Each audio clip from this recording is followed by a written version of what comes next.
안녕하십니까. 한 주 잘 보내셨어요? 복습하는데 뭐 오래 걸리지는 않았죠. 지난주에 수업한 내용은 뭐 크게 많지가 않아서, 근데 한 주 수업하고 난 다음에 그 다음 주 수업할 때는 매주 지난주 수업했던 내용을 복습 정리를 시켜 드릴 겁니다. 이때 그 지난주에 배웠던 걸 제가 여쭤보면 말을 하는 게 중요해요. 그러니까 그냥 듣고 저런 게 있었지 이게 아니라 질문하는 내용에 대해서 이제 말을 해야 문제가 풀리거든요. 그래서 본인이 알고 있는 내용 열심히 대답해 보시기 바랍니다. 자, 지난번에 배웠던 첫 번째 내용이 민법의 뜻에 대해서 배웠죠. 민법은 뜻이 뭐죠? 개인 간의 법률 관계를 규율하는 법. 그래서 개인 간의 법률 관계를 규율하는 법이니까 민법은 공법에 해당해요, 사법에 해당해요? 사법에 해당한다는 겁니다. 그 다음에 법률 관계는 중요한 특징이 있죠. 법률 관계는 법에 의해서 규율되는 생활 관계니까 법 규범의 특성상 어느 일방이 의무를 이행하지 않을 때 재판을 통해서 강제적으로 이행하게끔 만들 수 있죠. 법률 관계에서 뭐가 있다? 강제성이 있다는 겁니다. 그 다음에 법률 관계를 규율한다는 말의 뜻이 법적 분쟁을 해결한다는 뜻이라 그랬어요. 밑에 분쟁을 해결하려면 분쟁 해결의 기준 필요해요? 필요 없어요? 필요하죠. 그래서 맞는 게 1조죠. 1조 생각나요? 1조. 조문이 어떻게 되죠?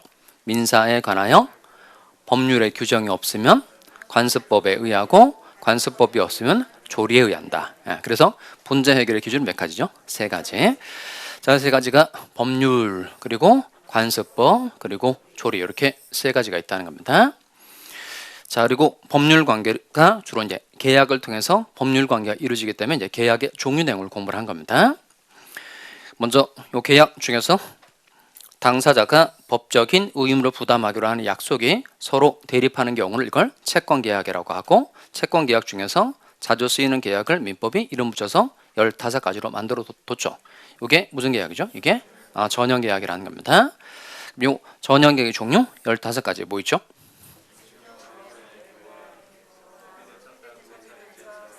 뭐 비켜 이렇게 하지 마시고 일단 비켜는 드릴게요.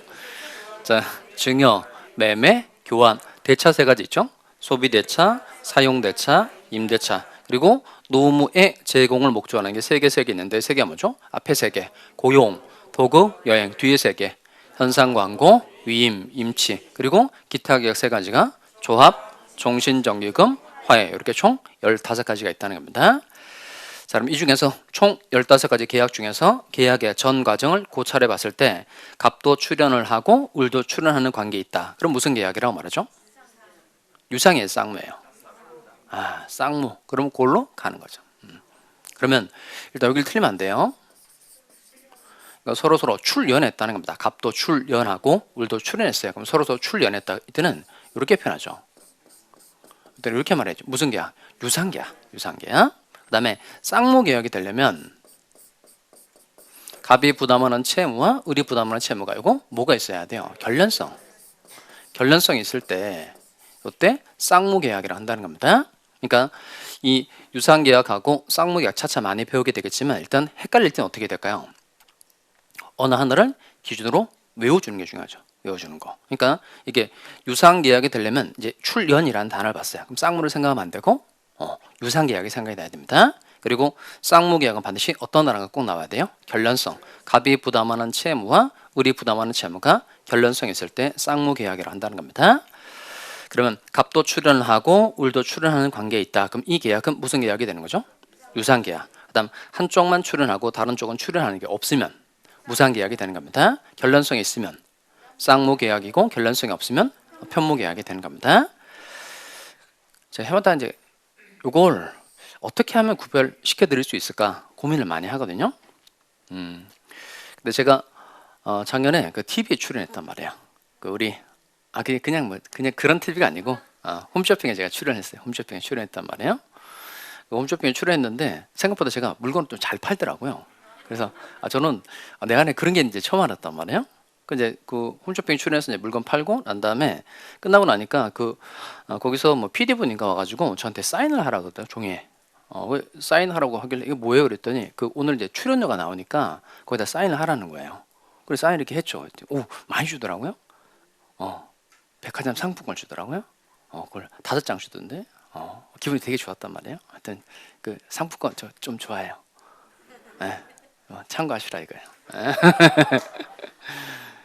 그러면 제가 TV에 출연했잖아요. TV에 출연했죠. TV에 출연하니까 나한테 돈을 줘야 안 줘요? 주죠. 이렇게 하면 되겠죠? 출연하면 돈을 받으니까 유상. 그냥 얘, 그냥 얘. 내가 고민해서 만들어낸 얘란 말이에요. 그러니까 서로 TV에 출연하면 돈을 받으니까 유상. 그러면 쌍무 계약이 떠오르지 않을 거라 이거예요. 아시겠죠? 서로 출연했다. TV에 출연하면 돈을 받으니까 출연이라는 단어를 보면 뭐가 생각나야 돼요? 유상 계약이 생각이 나야 된다는 겁니다. 자, 그 다음에 갑이 청약을 하고 우리 승낙을 하면 계약이 성립하는 걸 무슨 계약이라고 그러죠? 그건 낙성 계약. 그러니까 청약에 대해서 승낙만으로 성립하는 계약은 낙성 계약이라고 한다는 겁니다. 그 다음에 낙성 계약의 반대말은 뭐죠? 요물 계약. 요물 계약은 청약 승낙의 의인사 표시 합치 이외에 물건의 인도와 같은 현실적인 행위까지 해야만 성립하는 계약을 무슨 계약이라고 한다? 요물 계약이라고 한다는 겁니다. 자, 그 다음에 방식이 필요하면 요식 계약이고 필요가 없으면 불요식 계약. 그리고 일시적 계약하고 계속적 계약도 구별할 수 있어야 됩니다. 한번 급부하면 계약이 끝나는 건 무슨 계약이죠? 매매 계약 같은 건 일시적 계약. 그다음 임대차 계약처럼 일정 기간 동안 급부가 계속적으로 반복돼야 되는 건 무슨 계약이라고 그러죠? 걔는 계속적 계약이라고 한다는 겁니다. 이렇게 계약의 종류 총 15가지를 공부해 봤고요. 다시 외워봅시다. 전형 계약의 종류 15가지. 먼저 재산권의 이전을 목적으로 한 계약이 3개인데 3개가 뭐죠? 증여, 매매, 교환. 그리고 물건의 이용을 목적으로 한 계약이 3개. 네, 뭐죠? 소비대차, 사용대차, 임대차. 그리고 노무의 제공을 목적으로 한 계약이 3개인데 앞에 3개 뭐죠? 고용, 도급, 여행. 뒤에 3개. 현상 광고, 위임, 임치. 그리고 기타 계약 3가지가 조합, 종신정기금, 화해. 이렇게 있다는 겁니다. 그러니까 안 외워두신 분은 여러 번 반복해서 다음 주에는 외울 수 있을 때까지 많이 반복합니다. 자, 그리고 계약의 성립을 공부했죠. 계약이 성립하는 모습으로 민법전에 규정되어 있는 게 총 3가지. 첫 번째가 제일 많은 경우에 있었는데 청약과 승낙의 의인사표시의 뭐에 의해서 합치에 의해서 계약이 성립하는 경우가 제일 많다는 겁니다. 그럼 청약과 승낙의 의인사표시가 합치가 되어 있는데 합치는 2가지입니다. 먼저 갑이한 청약의 내용과 을이한 승낙의 내용이 서로 일치해야 된다. 이건 무슨 합치죠? 객관적 합치. 그리고 갑이 을에게 청약을 했으니까 을도 갑에게 승낙해줘야 계약이 성립한다. 이렇게 상대방이 서로 일치해야 된다. 이게 무슨 합치죠? 주관적 합치. 그러면 객관적으로도 합치가 되고 주관적으로도 합치가 되면 계약이 성립하게 되는 겁니다. 그리고 의인사 실현에 의한 계약 성립. 이건 얘가 좀 생각이 나야 되는데 얘 생각나요? 책 보내주니까 책에 이름 쓴 거. 그럼 언제 계약이 성립했었죠? 이름 쓴 때. 이렇게 의인사 실현에 의한 계약 성립은 일단 청약의 의인사 표시나 관습에 의하여 승낙의 통지가 필요하지 아니한 경우 계약은 언제 성립하는 거죠? 이렇게 승낙의 의인사 표시로 인정되는 뭐가 있는데 사실이 있는데 계약이 성립한다는 겁니다. 그리고 세 번째가 교차 청약이죠. 교차 청약. 당사자 간에 동일한 내용의 청약이 상호 교체됐다는 겁니다. 교차 청약은 언제 계약이 성립하는 거예요? 그 그림 그려줬던 거 날짜 생각이 나야 됩니다. 갑이 1월 1일 날 청약을 하고 이 청약이 3일 날 도달이 되었고 을이라는 사람도 청약을 했는데 1월 2일 날 보냈고 이게 4일 날 도달해서 4일 날 계약이 성립했었죠. 그러면 교차 청약은 언제 계약이 성립하는 거예요? 양 청약이 상대방에게 뭐한테 도달한 때 계약이 성립한다는 겁니다. 그럼 다시 원래 들어가서 첫 번째가 제일 많다 그랬으니까 다시 갑시다. 청약과 승낙의 의인사 표시가 합치가 되면 계약이 성립하죠. 그러면 합치가 되면 계약이 성립하는 거 맞는데 언제 계약이 성립하는 거예요? 계약 성립 시기. 언제 계약이 성립하는 거죠? 나눠봐야 되죠. 이게 어떤 사람이냐에 따라서 계약 성립 시기가 달라지게 된다는 겁니다. 자, 첫 번째. 그러니까 지금 여러분과 저처럼 그러니까 말하는 사이가 대화자죠. 그러니까 대화자 간의 계약은 별다른 특칙이 없으니까 그냥 승낙의 의사표시가 뭐한테 도달한 때 성립한다는 겁니다. 다음에는 반드시 외우고 계셔야 되죠. 요거 격지자 간의 계약 성립 시기인데요. 격지자 간의 계약은 승낙의 통지를 뭐한테 발송한 때 성립한다. 꼭 외웁시다. 격지자 간의 계약은 승낙의 통지를 뭐한테 발송한 때 성립한다는 겁니다. 에듀윌 유료 회원만의 남다른 서비스.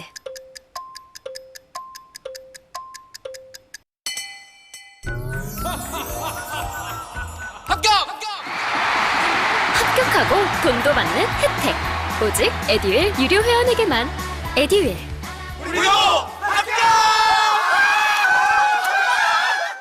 자, 이제 오늘 할 내용은 어디냐면 그럼 기초서 262페이지 볼까요? 262. 자, 기초 입문서 262페이지를 펴놓으시고, 자, 거기 가면 쌍무계약이라는 말이 있는데요. 쌍무계약 찾으셨어요? 자, 쌍무계약 한번 의를 한번 읽어볼까요? 쌍무계약이란 쌍무계약의 의 한번 읽어보겠습니다. 시작.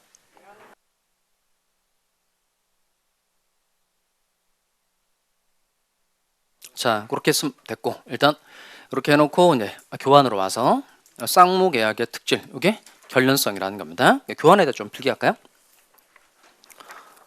그 지난주에 질문 중에서 이 강의 교환을 어떻게 다운받느냐, 어떻게 쓰느냐 이렇게 있던데, 이런 그 강의 목록에 보면 오른쪽에 그 조그만한 그 첨부 파일 형태로 누를 수 있을 만한 게 하나 있죠. 누르면 그 강의 교환들이 다 나옵니다.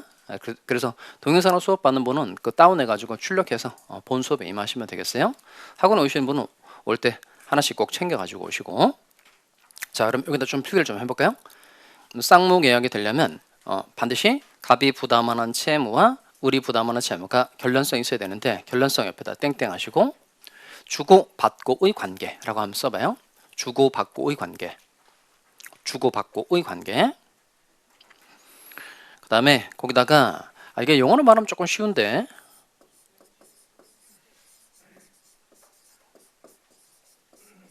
자, 이거예요.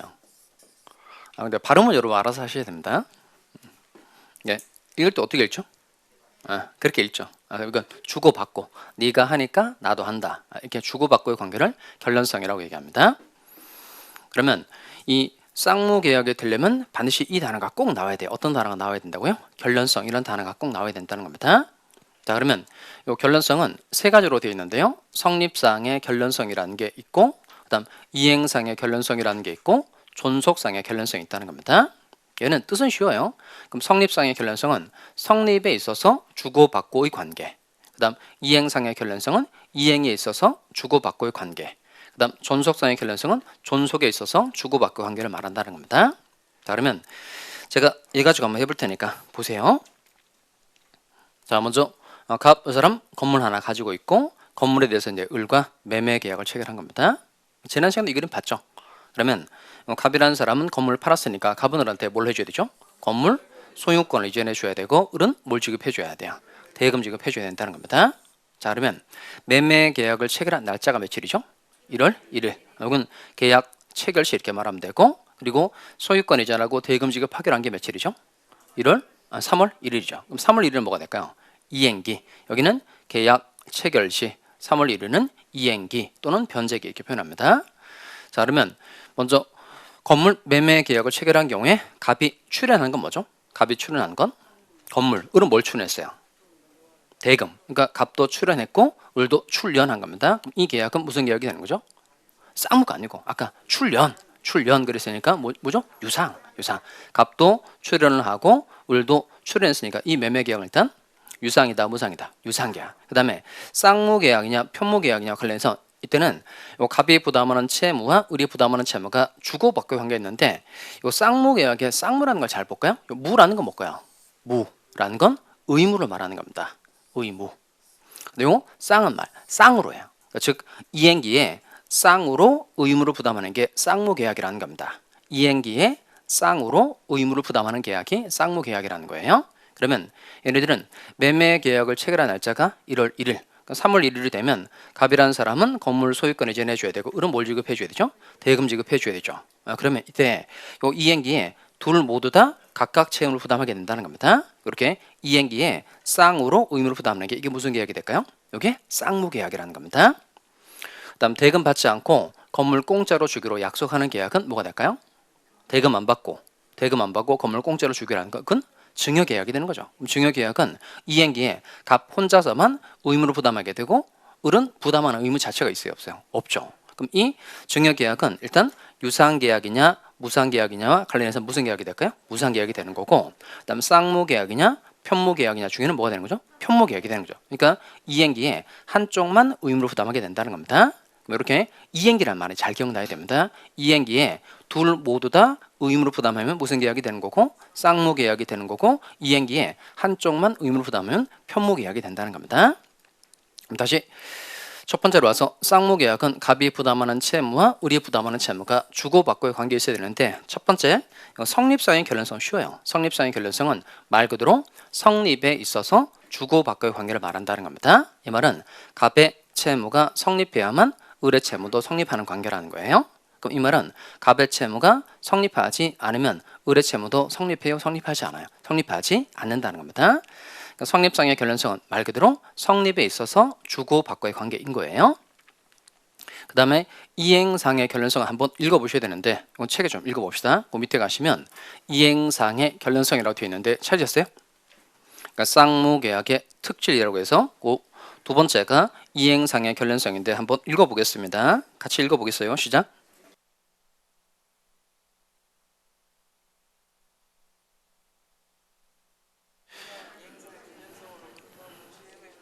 자, 그 뒤에 걸 좀 한 줄 체크를 하셔야 되는데요. 자, 이행상의 결론성으로부터 어떤 제도가 도출된다고 되어 있죠? 동시이행의 항명권 제도가 도출이 된다 이렇게 되어 있으니까 한번 해봅시다. 그럼 칠판 오시면 아까 계약을 체결한 건 며칠이죠? 계약을 체결한 건 1월 1일. 그다음 소유권 이전하고 대금지 흡하기로 한 게 3월 1일. 자, 그럼 이때 요 이행상의 결론성은 갑이 이행을 하면 을도 이행을 하는 관계라는 겁니다. 다시 갑이 이행을 하면 을도 이행을 하는 관계라는 거예요. 그럼 이때 요 3월 1일에 먼저 갑이라는 사람이 소유권 이전 등기에 필요한 수를 주면서 을에게 대금 지급 청구를 하는 건 당연히 돼야 안 돼요. 그러니까 3월 1일에 갑이 소유권 이전 등기에 필요한 등기 관련 서류들을 을에게 주면서 매매 대금 지급 청구를 하는 건 당연히 돼야 안 돼요. 되죠? 근데 갑이라는 사람이 3월 1일에 자기는 건물 소유권 하나도 이전하지 않고 을에게 네가 먼저 나한테 매매 대금 지급해 라고 청구할 수 있을까요? 없을까요? 갑은 이행기에 자기는 하나도 이행하지 않고 을 보고 네가 먼저 나한테 이행해라 라고 청구할 수 있다 없다? 할 수 있어요. 여길 틀리면 안 돼요. 그러니까 우리나라는 요 갑이라는 사람이 자기 채무를 이행하지 않아도 을에게 먼저 계약상의 채무를 이행해 달라고 청구할 수 있다. 이런 입법주의를 취하고 있어요. 자, 그러면 갑이라는 사람이 자기는 소유권 하나도 이전하지 않고 을에게 대금 지급 청구할 수 있는 건 맞는데 이때 을은 어떤 주장을 할 수 있을까요? 이게 이행상의 결론성이 있다 그랬으니까 갑이 이행을 하면 을도 이행을 하는 관계인데 갑이 자기 채무를 이행한 거예요? 못한 거예요? 안 한 거죠. 그러니까 갑이라는 사람이 자기 채무를 이행하지 않았으니까 을도 어떤 주장을 할 수 있을까요? 나도 매매 대금을 못 주겠다는 주장을 할 수 있다는 겁니다. 이런 을의 권리 이름을 이렇게 표현한다는 겁니다. 이렇게 읽어볼까요? 이게 무슨 항명권이죠? 동시 이행의 항명권이라는 겁니다. 또 교환에다가 일단 색칠을 좀 해볼까요? 자, 교환에다가 이렇게 이행상의 결론성, 그 다음 동시 이행의 항명권 이렇게 잘 색칠을 좀 해봅니다. 쌍무계약의 이행상의 결론성에서 동시 이행 항명권 제도가 도출된다는 겁니다. 자, 그렇게 표시를 하셨으면 다시 칠판으로 오실까요? 이제 세 번째가 존속상의 결론성인데 얘는 뭐 읽을 것도 없어요. 존속상의 결론성은 존속에 있어서 주고받고의 관계를 말한다는 겁니다. 그러니까 즉 갑의 채무가 존속하기 때문에 을의 채무도 존속하는 관계라는 거예요. 그럼 다시 이 그림을 보시면 매매 계약을 체결한 날짜 며칠이죠? 매매 계약을 체결한 게 1월 1일. 그리고 건물 소유권 이전하고 대금 지급하기로 한 게 3월 1일. 그럼 잘 보시면 이때 존속상의 결론성은 갑의 채무가 존속하기 때문에 을의 채무도 존속하는 관계라 그랬어요. 자, 그러면 2월 1일에 이 동네 태풍이 불어와서 갑의 건물이 완전 박살난 거예요. 그러니까 태풍으로 인해서 건물이 완전 박살났다는 겁니다. 그러면 갑의 건물 소유권 이전 채무가 존속할까요? 소멸할까요? 생각하셔야 될 건 뭐냐면 이게 태풍으로 인해서 건물이 완전 박살났다는 겁니다. 그러면 갑의 건물 소유권 이전 채무가 존속해야 될까요? 소멸해야 될까요?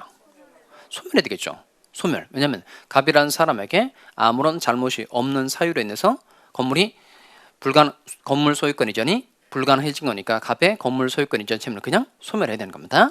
문제는 뭐냐면 이때 갑의 건물 소유권 이전 채무가 소멸했을 때 을의 대금 지급 채무가 같이 소멸해야 될까요? 그대로 존속해야 될까요?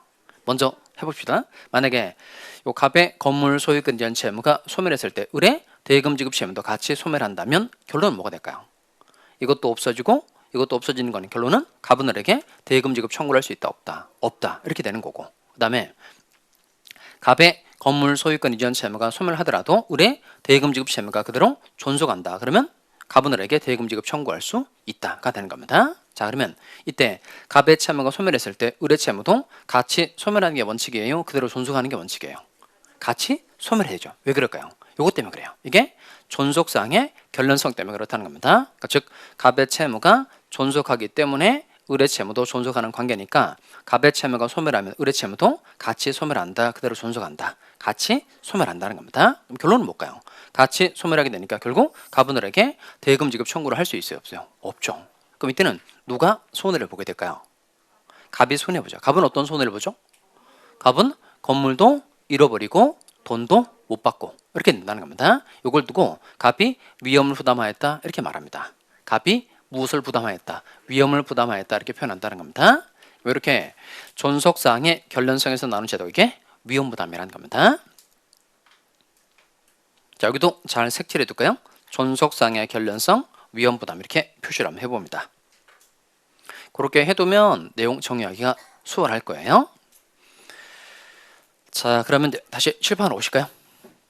지금 우리가 무슨 계약에 대해서 공부를 한 거죠? 쌍무계약.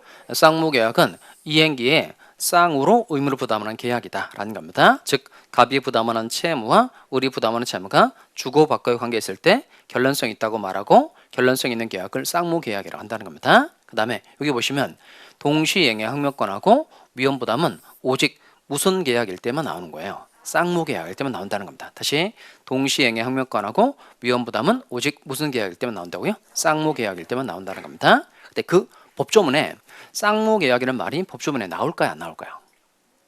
자, 한번 읽어봅시다. 그 밑에 가시면 자 262페이지 보시면 딱 중간에 536조 조문 있죠. 536조 조문 찾으셨어요? 자, 그 조문의 제목이 뭐죠? 동시행의 항명권이라고 되어 있고 얘는 1항하고 2항으로 되어 있죠. 1항하고 2항으로 되어 있는데 먼저 1항을 한번 읽어보겠습니다. 1항 읽어보겠습니다. 시작. 네, 됐습니다. 무슨 계약으로 되어 있죠? 쌍무계약으로 되어 있죠. 그러니까 동시행의 항명권, 그 다음에 1항 보니까 쌍무계약. 쌍무계약이라는 말이 법조문에 나온다는 겁니다. 그러니까 쌍무계약일 때 동시행의 항명권이 나온다는 걸 알 수 있죠. 바로 오른쪽에 가볼까요? 바로 오른쪽에. 자, 263페이지 바로 오른쪽 밑에 내려가시면 거기는 537조 조문이 있죠. 537조 조문 찾으셨어요? 거기는 조문의 제목이 뭐로 되어 있죠? 채무자 위험부담죄. 그러니까 위험부담이라는 말이 있고 537조 조문 한번 읽어보도록 하겠습니다. 시작.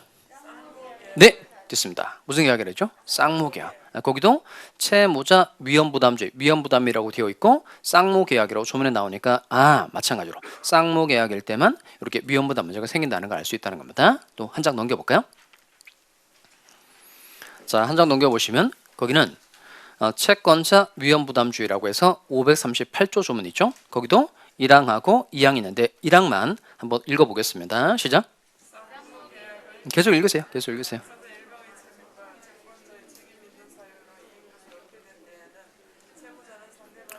자, 거기도 일단 무슨 계약이라 되어 있죠? 쌍무계약. 쌍무계약. 자, 그렇게 조문에 쌍무계약이란 말이 나온다라는 걸 일단 잊으시면 안 됩니다. 그걸 왜 강조드리냐면 다시 원래대로 와볼까요? 여기 보시면 무슨 계약일 때? 쌍무계약일 때 동시행의 항명권하고 위험부담 문제가 생긴다는 겁니다. 그럼 몇 가지 기본적인 걸 좀 한번 확인해보고 해봅시다. 그럼 첫 번째, 매매계약의 경우에 동시행 항명권 문제 생길까요? 안 생길까요? 매매계약의 경우에 동시행의 항명권 문제 생긴다? 안 생긴다? 생기죠. 왜 생기죠? 요 매매계약은 이건 무슨 계약이니까? 쌍무계약이니까 동시행 항명권 문제 생긴다는 겁니다. 그 다음에 증여계약. 그러니까 증여계약의 경우에는 동시행 항명권 문제 생길까요? 안 생길까요? 안 생기죠. 이때는 이행기에 갑 혼자서만 건물 소유권 이전 의무를 부담하고 이에 대응하는 을의 채무라는 게 없으니까 주고받고의 관계가 될 수 없다는 겁니다. 따라서 증여계약은 동시항명권 문제 생기지 않는다는 겁니다. 그 다음에 교환계약은 위험부담 문제가 생길까요? 안 생길까요? 교환계약은 위험부담 문제가 생긴다? 안 생긴다? 그러니까 교환계약이니까 머릿속에 예를 하나 생각해 봅시다. 교환계약의 경우에 갑 건물 가지고 있고 을은 토지를 가지고 있는 겁니다. 그럼 이 건물하고 토지를 서로 맞바꾸기로 약속을 한 겁니다. 그럼 이건 갑은 건물을 출연하였고 을은 토지를 출연했으니까 서로 출연했으니까 이 교환계약은 당연히 무슨 계약이죠? 유상, 출연 그랬으니까 유상계약. 그다음 이행기가 되면 갑이라는 사람은 건물 소유권 이전해 줘야 되고, 그럼 뭘 해줘야죠? 토지 소유권 이전해 줘야 되죠. 요 이행기에 쌍으로 의무 부담하니까 무슨 계약이 되는 거죠? 쌍무 계약이 되는 거죠. 그럼 교환 계약은 쌍무 계약이니까 위험 부담 문제 생긴다 안 생긴다? 생긴다 이겁니다. 하나 더, 건물 임대차 계약의 경우에 동시간명권 문제 생겨요 안 생겨요? 건물 임대차 계약. 그럼 건물 임대차 계약을 체결한 겁니다. 그러면 임대는 뭘 해줘야 될까요? 임차인한테. 임차인이 자기 건물에 들어와 살 수 있도록 해줘야 되죠. 이걸 표현할 때 사용, 수익, 하계할 의무 이렇게 말하시면 됩니다. 사용, 수익, 하계할 의무를 부담하는 거고, 임차인의 의무가 뭘까요? 임차인은 아니, 돈 줘야 되죠. 그게 이제 차임지급 의무. 그러면 갑은 건물을 내놨고 그런 차임을 내놨으니까 서로 출연한 거죠. 출연했으니까 무슨 계약이 될까요? 유상계약. 그다음 요 이행기가 되면 갑은 계속 사용 수익 하게 해줘야 되고 임차인은 계속 차임을 지급해 줘야 되니까 역시 이행기에 쌍으로 의무를 부담하니까 무슨 계약이 되는 거죠? 쌍무 계약이 되니까 동시간명권 문제 생긴다 안 생긴다? 생긴다는 겁니다. 그다음에 사용 대차 계약은 위험 부담 문제 생길까요 안 생길까요? 사용 대차 계약은 위험 부담 문제가 생긴다 안 생긴다? 안 생기죠. 왜 안 생길까요? 사용 대차는 차임 받지 않고 건물 공짜로 빌려주기로 약속하는 겁니다. 이때는 대주만 사용 수익 하게 할 의무를 부담하고 차주는 차임지급 의무가 없는 거예요. 그러니까 한쪽만 의무를 부담하니까 무슨 계약이 될까요? 편무 계약이 되니까 위험 부담 문제 생긴다 안 생긴다? 안 생기죠. 그러니까 여러분이 이걸 잘 기억하셔야 된다는 겁니다. 이렇게 동시행의 항명권하고 위험 부담은 오직 무슨 계약일 때만 나오는 거예요? 쌍무 계약일 때만 나오는 겁니다. 자, 그러면 이 쌍무 계약의 첫 번째가 동시행의 항명권이니까 이거 제대로 먼저 좀 보도록 하겠습니다. 직장 다니면서 시험 합격하기가 쉽지 않아요. 혼자 공부하면 물어볼 데도 없고, 에듀윌 유료 회원은 평일 야간에도 심지어 주말에도 밀착 관리를 해주니까 의지가 많이 됐어요.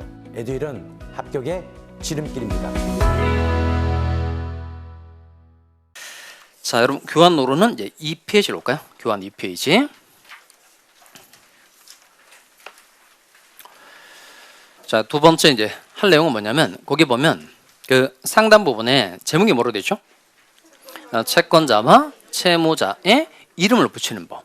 이게 채권자, 채무자 이름 붙이는 걸 좀 할 수 있어야 동시간명권, 위험부담 제도를 파악하기 좋은데, 이건 그림 가지고 설명해 드릴 테니까 잘 따라오세요. 이는 하나만 있지 않으면 되는데, 먼저 아까 매매 계약 가지고 설명했으니까 잘 봅시다. 이게 무슨 뜻이죠? 갑이 건물 소유자라는 겁니다. 갑 옆에 토지가 있으면 토지 소유자가 되는 거예요. 갑이 건물 가지고 있고 건물에 대해서 이제 을과 매매 계약을 체결한 겁니다. 그러니까 법적으로 의미 있는 행위라면 각각 이름이 생긴다 그랬죠. 먼저 매매 계약을 체결했으니까 갑의 이름 뭘까요? 갑의 이름은 매매 계약을 기준으로 건물 판 사람이니까 매도인, 을의 이름은 매수인. 자, 그러면 이때 갑하고 을이 1월 1일 날 매매 계약을 체결하고 3월 1일에 건물 소유권 이전 대금 지급하기로 정한 겁니다. 여기는 뭐가 되는 거예요? 또 계약 체결 시, 여기는 이행기 또는 변제기 이렇게 표현합니다. 그러니까 채무를 이행해야 되는 시기, 채무를 변제해야 되는 시기. 그래서 이행기와 변제기는 같은 말입니다. 자, 그럼 매매 계약을 체결한 경우에 갑의 의무는 이제 건물 소유권 이전 의무, 을의 의무는 뭐죠? 대금 지급 의무. 자, 그러면 이때 매도인 갑은 채무자예요, 채권자예요? 갑은 채무자다, 채권자다? 몰라요. 그다음 매수인은 채무자예요, 채권자예요? 몰라요. 그러니까 이 채권자니 채무자니 이런 이름을 붙이려면 반드시 기준이 되는 채무가 먼저 있어야 돼요. 그게 중요해요. 항상 기준이 되는 채무가 있어야 한다는 겁니다. 요 건물 소유권 이전하고 대금 지급 중에서 먼저 이걸 기준해 봅시다. 색깔 칠해준 게 이게 대금 지급이죠. 그러니까 이렇게 기준이 되는 채무가 있어야만 갑의 이름, 을의 이름 붙일 수 있다는 겁니다. 그러면 대금 지급을 기준으로 하면 갑의 이름 뭐죠? 그럼 대금 지급을 기준으로 하면 갑은 건물을 팔았으니까 을에게 대금 지급해 달라고 요구할 권리를 가지고 있는 거죠. 그럼 갑의 이름 뭐죠? 채권자. 을의 이름 뭐가 되는 거죠? 채무자는 대금 지급해 줄 의무를 지고 있으니까. 그러면 요게 중요하다는 거예요. 먼저 기준이 되는 채무가 꼭 있어야 한다 이겁니다. 자, 이번엔 요거 PPT로 하니까 똑같은 그림을 금방 그려서 다른 것들을 설명하기가 엄청 좋더라고요. 자, 다시 이쪽에 오시면, 자, 내용은 다 똑같은 겁니다. 한 번 더 갑시다. 계약을 체결한 건 며칠이죠? 1월 1일. 그다음 소유권 이전 대금 지급하기로 한 건 3월 1일. 자, 그런데 이번에 요거 위에 거 건물 소유권 이전을 기준으로 해봅시다. 그러니까 위에 거 건물 소유권 이전을 기준으로 하면 갑의 이름은 채권자예요, 채무자예요? 갑은 건물을 팔았으니까 건물 소유권 이전해줄 의무가 있죠. 그러니까 채무자가 되는 거고 을은 채권자가 되는 겁니다. 그러니까 채권자와 채무자의 이름을 붙이려면 항상 뭐가 있어야 한다. 기준이 되는 채무를 정할 것. 기준이 되는 채무를 정할 것을 쓰세요. 옆에다가 기준이 되는 채무를 정할 것. 그게 가장 중요한 포인트예요. 기준이 되는 채무를 정할 것. 그걸 잊지 마시기 바랍니다. 그렇게 해야만 채권자와 채무자의 이름 붙이는 걸 실수하지 않게 된다는 겁니다. 제가 매매 계약 가지고 설명해 봤는데 여러분 집에 가서 임대차 계약 가지고 연습을 한번 해보시기 바라요. 임대차 계약. 그러면 갑의 의무가 뭘까요? 사용, 수익, 하게 할 의무. 을의 의무는 뭘까요? 차임, 지급. 그러니까 복습할 때 여러분은 임대차 계약 가지고 채권자, 채무자 이렇게 연습을 각각 해보시기 바랍니다. 자, 그럼 이제 동시환명권 제도 한번 해보겠어요. 다시 조문 한번 읽어볼까요? 동시행의 환명권. 워낙 유명한 조문이니까 조문의 숫자 좀 기억합시다. 536조인데요. 이렇게 기초입문서 262페이지 봅시다. 262페이지 다시 와서 자 1항만 한번 읽어보겠습니다. 536조 1항 찾으셨어요? 자, 읽어보겠습니다. 같이 한번 읽어보겠어요. 시작.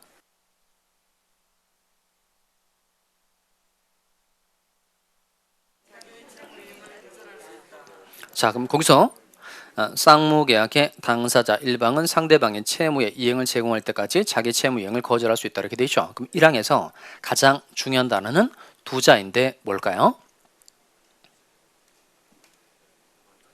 좋았어요. 거절이라는 단어가 키워드입니다. 찍었는데 맞았어요? 가장 중요한 키워드가 거절이라는 단어입니다. 이게 언뜻 보면 동시이행의 항변권 이렇게 돼 있으니까 항변한다는 건 주장한다는 뜻이거든요. 그럼 동시이행의 항변권은 동시에 이행할 것을 주장할 수 있다 이렇게 풀이가 되잖아요. 근데 그런 뜻이 절대 아니라는 거예요. 그러니까 동시에 이행하자라고 주장하는 게 아니고 자기 채무의 이행을 뭐 할 수 있는 권리, 거절할 수 있는 권리라는 겁니다. 자, 여기는 이제 펜 다 놓으시고 칠판 이제 오세요. 여기는 그 동시에 항변권은 첫 단추를 잘 꿰야 뒤의 내용이 헷갈리지 않게 되거든요. 자, 아까 제가 건물 매매계약 한 달에 매매계약 가지고 설명했으니까 이거 다시 한번 봅시다. 갑이 건물 가지고 있고 건물에 대해서 이제 을과 매매 계약을 체결한 거예요. 갑의 이름 뭐죠? 매도인. 을의 이름은 매수인. 자, 그런데 매매 계약을 체결한 게 며칠이죠? 1월 1일. 그다음 건물 소유권 이전하고 대금 지급하기로 한 건 3월 1일. 또 연습해 봅시다. 여기는 뭐가 되는 거죠? 계약 체결 시. 계약 체결 시. 여기는 뭐가 되는 거예요? 이행기. 이행기 또는 변제기 이렇게 표현합니다. 자, 그러면 건물 매매 계약을 체결한 경우에 갑은 을에게 건물 소유권 이전해 줘야 되고 을은 대금 지급해 줘야 된다는 겁니다. 자, 그럼 잘 따라오세요. 요거 대금 지급을 기준으로 하면 갑의 이름은 채권자의 채무자예요. 대금 지급을 기준으로 하면 갑은 채권자, 을의 이름은 채무자. 자, 그러면 이때 요 매매 계약은 1월 1일 날 체결하고 건물 소유권 이전하고 대금 지급을 3월 1일 날 각각 해결한 겁니다. 자, 근데 이 두 가지 의무 중에서 요 대금 지급만 먼저 따로 떼서 살펴보자는 겁니다. 둘 다 3월 1일 날 하기로 했는데 이 대금 지급을 기준으로 쭉 먼저 한번 정리를 한번 해보고 그리고 이제 다음에 건물 소유권 이전 채무 가지고 한번 또 정리를 해보자 그런 겁니다. 자, 그러면 잘 따라오세요. 을의 대금 지급 날짜가 왔어요. 그러면 갑의 건물 소유권 이전 채무도 변제기에 왔어요, 안 왔어요? 왔죠. 자, 그러면 이 3월 1일에 갑이라는 사람이 건물 소유권 이전 등기에 필요한 서류를 주면서 을에게 대금 지급 청구를 하는 건 당연히 돼야 안 돼요. 되죠. 자, 근데 문제는 뭐냐면 갑이라는 사람이 3월 1일에 자기는 건물 소유권 하나도 이전하지 않고 을에게 네가 먼저 나한테 매매대금 지급해 라고 청구할 수 있어요, 없어요? 갑은 자기는 하나도 소유권 이전 등기에 필요한 서류를 을에게 주지 않고 먼저 을에게 매매대금 먼저 지급해 달라라고 청구할 수 있다, 없다? 있다. 일단 여기를 틀리면 끝장입니다. 만약에 재수하신 분 중에 이런 분들 있더라고요. 그러니까 소유권 하나도 이전하지 않고 을에게 대금 지급 청구할 수 없다. 이러면 아예 동시항변권 제도 자체가 필요가 없거든요. 근데 그렇게 이해를 하면서 또 재수하신 분이 또 문제를 또 곧잘 풀어요 또. 그러니까 아예 갑이 소유권 이전하지 않았을 때 을에게 대금 지급 청구할 수 없도록 하는 나라들도 있거든요. 그런 나라들은 암만 찾아봐도 동시항변권 제도가 없어요. 근데 우리는 동시항변권 제도가 있죠. 그러니까 이 첫 출발을 틀리면 안 됩니다. 일단 문제를 풀 수 있는 건 외워서 풀 수도 있기도 하지만 그렇게 하면 실력이 늘지가 않는단 말이에요. 일단 차근차근 잘 이해하면서 정확하게 이해하면서 따라옵니다. 다시 와서 갑이 건물 소유권 하나도 이전하지 않고 을에게 대금 지급 청구할 수 있어요, 없어요? 있어요. 자, 그러면 을은 매매 대금을 다 줄 수도 있어요, 없어요? 줄 수 있잖아요. 그러니까 어떤 사람이 매매 대금을 줄 수 있죠? 그러니까 을이 요 대금 지급에 대해서는 채무자 맞죠? 그러면 갑으로부터 대금 지급 청구를 받았을 때 을이 매매 대금을 다 줄 수도 있다, 없다? 있어요. 어떤 사람이 돈 줄 수 있을까요? 뭐 돈이 많아요. 돈이 많으면 돈 줄 수 있죠. 또 어떤 사람이 돈을 줄 수 있을까요? 등신 줄 수 있죠. 근데 돈이 많든 바보든 간에 어쨌든 매매 대금을 추구하면 어떤 문제가 생기냐면 지금 을은 갑으로부터 건물 소유권을 이전받아야 되는 사람인데 매매 대금을 다 추구하면 갑으로부터 건물 소유권 이전받기가 쉬워요, 어려워요? 어렵죠. 그러니까 을은 건물 소유권을 이전받기 위해서라도 대금 지급을 거절해야 될 사정이 을에게 있다, 없다? 있다는 겁니다. 여기까지 이해되죠? 자, 또 하나 생각해 봐야 될 건 뭐냐면 아까 요 을의 대금 지급 날짜가 왔다 이 말은 갑의 건물 소유권 이전 채무도 변제가 왔다, 안 왔다? 왔다는 겁니다. 그런데 갑이 자기 채무를 이행한 거예요, 안 한 거예요? 안 한 거죠. 그럼 을은 어떤 주장할 수 있을까요? 너도 건물 소유권 이전하지 않았으니까 나도 매매 대금을 못 주겠다, 이런 주장을 을이 할 수 있다는 겁니다. 이런 을의 권리 이름을 이렇게 말한다는 거예요. 읽어볼까요? 동시이행의 항명권이라고 한다는 겁니다. 동시이행의 항명권. 그러면 요 동시이행의 항명권이라는 게 항변한다는 게 주장한다는 말인데 주의해야 될 건 이 항변한다는 게 주장은 맞는데 이게 동시에 이행하자라고 주장하는 권리가 아니죠. 동시에 이행하자라고 주장하는 게 아니고 자기 채무의 이행을 뭐 하는 거죠? 거절하는 겁니다. 거절. 그러면 을은 매매 대금 지급을 거절할 수 있는 건 맞는데 을은 언제까지 매매 대금 지급을 거절할 수 있을까요? 갑이 건물 소유권을 이전해 줄 때까지만 거절할 수 있다는 겁니다. 그러니까 즉 을은 자기 채무 이행을 영원히 거절할 수 있는 거예요? 아니면 일시적으로만 거절할 수 있는 거예요? 일시적으로만 거절할 수 있다는 겁니다. 이런 항변권은 뭐라고 표현하죠? 연기적 항변권이라고 말합니다. 자기 채무의 이행을 일시적으로만 거절할 수 있는 권리를 연기적 항변권이라고 한다는 겁니다.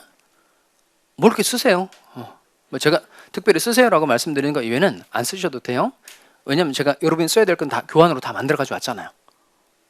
뭐라고 썼어요? 뭐 일시적으로 이렇게 쓴 거예요? 그거보다 내가 훨씬 정리를 잘 해가지고 왔으니까 잘 들여다 보세요. 자, 다시 첫 출발. 갑이 건물 소유권 하나도 이전하지 않고 을에게 대금 지급 청구할 수 있다, 없다? 있다. 그럼 이때 을은 너도 안 했으니까 나도 안 하겠다는 주장을 할 수 있는데 이 권리 이름이 동시행의 항명권이라는 겁니다. 자, 그러면 일단 이걸 잘 보셔야 됩니다. 첫 번째 무엇을 가지고 한번 정리를 한번 해본 거죠? 대금 지급 가지고 정리를 한번 해본 겁니다.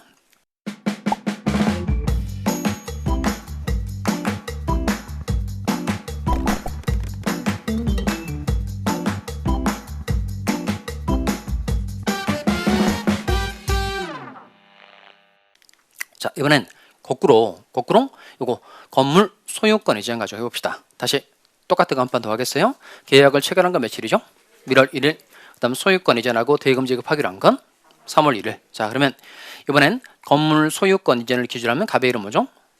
채무자. 을의 이름은 채권자. 그러면 1월 1일 날 계약을 체결하고 3월 1일에 건물 소유권 이전 대금 지급하기로 정한 겁니다. 자, 그러면 이제 이거 건물 소유권 이전을 기준으로 하면 누가 채권자죠? 을이 채권자. 근데 을은 한편 대금 지급 해줄 뭐도 있죠? 채무도 있다는 겁니다. 자, 그러면 먼저 갑의 건물 소유권 이전 날짜가 온 거예요. 그러면 을의 대금 지급 채무도 변제에 왔어요, 안 왔어요? 왔죠. 그러니까 지금 위에 걸 기준으로 하는 겁니다. 자, 그러면 잘 따라옵니다. 3월 1일에 을이라는 사람이 매매 대금 지급해 주면서 갑에게 건물 소유권 이전 청구를 한 거예요. 그러니까 3월 1일에 을이 매매 대금을 주면서 갑에게 소유권 이전 등기에 필요한 서류를 넘겨달라 이렇게 이행을 청구를 한 겁니다. 그러면 갑이 동시에 항명권 주장할 수 있어요, 없어요? 할 수 있다, 없다? 할 수 없죠. 그러니까 이게 지금 요 연두색이 노란색하고 다른 점이 있죠. 뭐가 다르죠? 아까 대금 지급과 건물 소유권 이전 그림이 다르죠. 아까 대금 지급 부분 노란색 할 때는 갑이라는 사람이 건물 소유권 이전하지 않고 을에게 대금 지급 청구를 한 거고 여기는 을이 매매 대금 지급하면서 갑에게 건물 소유권 이전 청구하는 게 다른 점인 거예요. 그러면 동시에 항명권이 네가 안 했으니까 나도 안 하겠다고 주장하는 권리인데 요 을이 자기 채무를 이행했어요, 안 했어요? 했죠. 그러니까 갑은 동시에 항명권 주장할 수 있다, 없다? 없다는 겁니다. 여기서 알 수 있는 내용이 뭘까요? 여기서 할 수 있는 내용은 동시행항명권이 성립하려면 상대방이 자기 채무를 이행하고 청구해야 된다. 이행하지 않고 청구해야 된다. 이행하지 않고 청구를 해야만 내가 동시행항명권 행사할 수 있다는 걸 알 수 있다는 겁니다. 이해되죠? 자, 그다음 자, 이번엔 3월 1일에 우리 매매 대금 하나도 지급하지 않은 겁니다. 3월 1일에 우리 매매 대금을 하나도 지급하지 않고 갑에게 네가 먼저 나한테 건물 소유권 이전해 라고 청구할 수 있어요, 없어요? 우리 3월 1일에 매매 대금 하나도 지급하지 않고 갑에게 건물 소유권 이전 청구할 수 있다, 없다? 있죠. 자, 그러면 이때 이제 똑같은 거 한 번 더 해봅시다. 갑은 건물 넘겨줄 수도 있어요, 없어요? 있죠. 어떤 사람이 건물 넘겨줄 수 있을까요? 건물이 많은 사람, 등신 넘겨줄 수 있잖아요. 근데 똑같은 거. 그러면 건물 소유권을 이전해 주고 나면 갑은 을로부터 대금 지급하기 쉽다, 어렵다? 어렵다. 그러니까 대금 지급받기 위해서라도 건물 소유권 이전을 거절해야 될 측면이 있다는 겁니다. 그다음 또 하나 봐야 될 건 지금 갑의 건물 소유권은 채무만 변제에 도래한 게 아니고 을의 대금 지급 채무도 변제에 왔어요, 안 왔어요? 왔죠. 그런데 을은 자기 채무를 이행한 거야, 안 한 거야? 안 한 거죠. 그러면 갑도 주장할 수 있죠. 어떤 주장할 수 있을까요? 네가 매매 대금을 지급하지 않았으니까 나도 건물 소유권 이전 못하겠다라고 이렇게 자기 채무 이행을 거절할 수 있다는 겁니다. 이 권리 이름 뭐죠? 이게 동시행의 항명권이라는 겁니다. 자, 그러면 이때 동시항명권 주장할 수 있는 거 맞는데 이 갑은 언제까지 건물 소유권 이전을 거절할 수 있을까요? 똑같죠. 을이 매매 대금을 지급해 줄 때까지만 거절할 수 있다는 겁니다. 그러니까 즉 자기 채무의 이행을 영원히 거절할 수 있는 거예요. 일시적으로만 거절할 수 있는 거예요. 일시적으로만 거절할 수 있고 이런 항명권의 이름을 뭐라고 말한다는 거예요? 연기적 항명권이라고 한다 이겁니다. 여기까지 이해되죠? 최근에 3년 동안 동시항명권 수업한 것 중에서 가장 정리를 잘해드린 것 같아요. 수업번 여러분도 제대로 잘 이해한 것 같은데 다시 원래대로 한번 갑시다. 자, 이거는 다시 한번 봐봐요. 다시 원래대로 와서 대금 지급을 기준으로 한번 해봅시다. 3월 1일에 갑이라는 사람이 건물 소유권 하나도 이전하지 않고 을에게 대금 지급 청구할 수 있다 그랬죠. 자, 그러면 이때 을은 너도 소유권 이전하지 않았으니까 나도 매매 대금 못 주겠다는 주장할 수 있다는 겁니다. 이게 동시항명권인데 이제 뜻을 한번 읽어보겠어요. 천천히 읽어보겠습니다.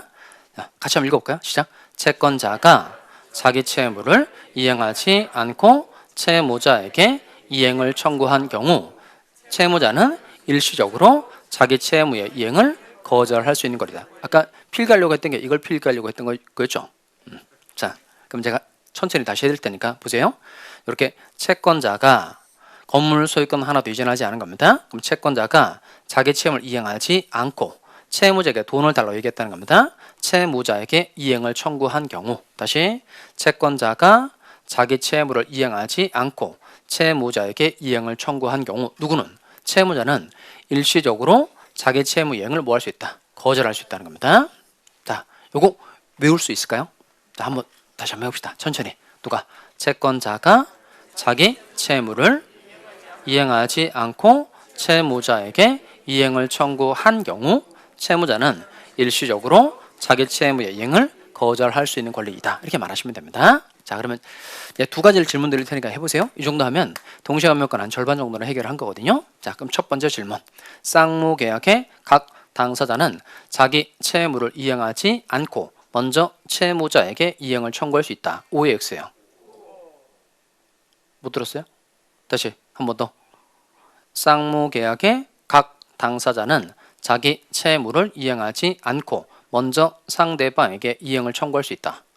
O의 X예요. 오, 이거 맞죠?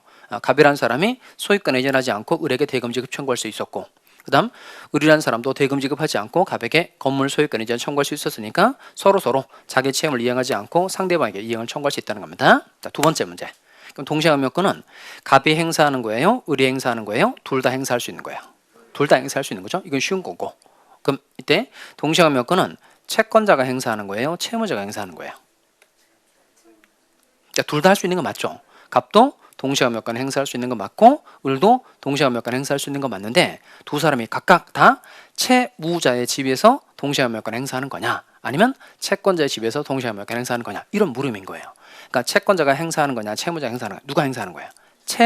채무자가 행사하는 거예요. 채무자. 다시 한번 봐보세요. 여기 보시면 지금 대금 지급에 대해서 채무를 지고 있는 을이 동시항명권 행사를 하는 겁니다. 자, 그다음 요 그림. 여기도 마찬가지로 요거 건물 소유권 이전에 대해서 채무를 지고 있는 갑이 동시함유권 행사하는 거죠. 그러니까 갑도 행사하고 을도 행사할 수 있는 건 맞는데 다 채권자의 집에서 행사하는 거예요. 채무자의 집에서 행사하는 거예요. 채무자의 집에서 행사하는 겁니다. 이 모든 내용이 이 의 안에 다 들어가 있다는 거예요. 자, 다시 한번 볼까요? 천천히 읽어봅시다. 누가? 채권자가 자기 채무를 이행하지 않고 채무자에게 이행을 청구한 경우, 이렇게 청구한 경우 이렇게 되죠. 그러니까 채권자가 자기 채무를 하나도 이행하지 않고 상대방에게 이행을 청구할 수 있다 없다? 있다 이 말이고. 그다음 두 번 끝에 가면 여기 누구는? 채무자는 채무자는 일시적으로 자기 채무의 이행을 거절할 수 있는 권리다라는 겁니다. 요 의 자주 반복해서 꼭 머릿속에 집어넣으셔야 됩니다. 천천히 다시 한번 해볼까요? 누가? 채권자가 자기 채무를 이행하지 않고 채무자에게 이행을 청구한 경우 채무자는 일시적으로 자기 채무의 이행을 거절할 수 있는 권리다라는 겁니다. 나중에 그 3월 달이나 5월 달에 공부를 처음 새로 시작하는 오는 분들이 여기 학원에 많이 온단 말이에요. 그럼 그때 그분의 입장에서 봤을 때 여러분들은 공부를 잘하는 사람인 것처럼 보일까요? 뭐 그저 그런 사람인 것처럼 보일까요? 공부를 매우 잘하는 사람인 것처럼 보이죠. 왜냐하면 지금 기초 과정부터 이 제도로 공부를 했고 기본 때도 공부를 하고 아마 핵심 이론 과정 때서 이 내용을 하니까 벌써 이 내용을 들은 게 6개월이라면 6개월. 근데 그 사람들은 이제 처음 온 거니까 그분의 입장에서 봤을 때 여러분이 대단히 공부를 잘하는 사람인 것처럼 보인단 말이에요. 그래서 여러분에게 용어를 물어보는 게 많아요. 여러분 옆자리 새로 와가지고 여러분한테 저기요 동시함유권이 뭐예요? 이렇게 물어봤어요. 저기요 동시함유권이 뭐예요? 이렇게 물어봤어요. 그럼 여러분 뭐라고 얘기해야 돼요? 뭐 시끄러워요 이렇게 얘기하지 말고 이게 차근차근 얘기해. 채권자가 자기 채무 이행하지 않고 이제 돈 달라고 했을 때 이행을 거절할 수 있는 이렇게 말해 주시면 돼요. 그러니까 이렇게 용어를 정확하게 숙지하고 있는 게 중요하다는 겁니다. 아시겠죠? 자, 좀 쉬었다가 뒤에 성립요건 보도록 하겠습니다. 공인중개사 합격. 에듀윌 합격 패스.